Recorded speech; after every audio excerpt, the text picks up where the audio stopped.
প্রশ্ন করেছেন লাগাতার বৃষ্টির জন্য একাধারে কতদিন জমা সালাত আদায় করা যায়? বৃষ্টি লাগাতার হলে যখনই বৃষ্টি হবে তখনই আপনি জমা করতে পারবেন। সারা মানে 1 বছর হলে 1 বছর আপনি জমা করতে পারবেন। নবী সাল্লাল্লাহু আলাইহি ওয়াসাল্লাম অনুমোদন দিয়েছে। ইসলাম কঠিন করার নাম নয়, আদ-দীনু ইউসুর, ইসলাম হচ্ছে সহজ। যে কাজে নবী সাল্লাল্লাহু আলাইহি ওয়াসাল্লামের অনুমোদন আছে সেটা আপনি পালন করতে পারবেন। বৃষ্টি লাগাতার বৃষ্টি হচ্ছে তাহলে আপনি জমা করতে পারবেন, জমা করা আপনার জন্য জায়েজ আছে। কিন্তু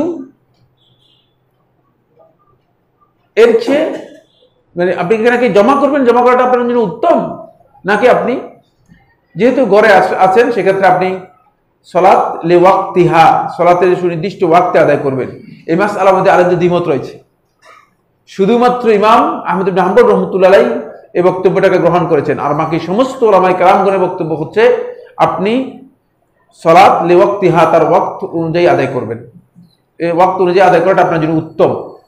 ইসলাম কোনো কাজকে যখন জায়েজ করে সেটি মানুষের হাজাতের কারণে জায়েজ করে। কথা কি বুঝতে পেরেছেন?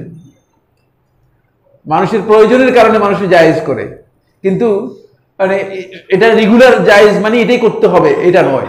জায়েজ মানে এই কাজটা করা উত্তম এটা নয়। ইসলামের একটা জিনিস হচ্ছে জায়েজ আর একটা জিনিস হচ্ছে উত্তম।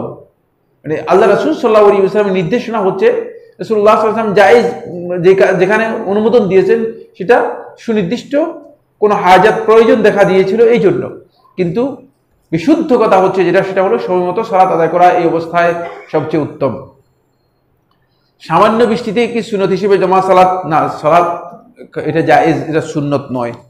এই মাসআলাটি আপনাকে ভালো করে জেনে নিতে হবে। এই মাসআলা আপনি মনে করেছেন সুন্নত, না, সুন্নত নয়, এটা হচ্ছে রুখসত।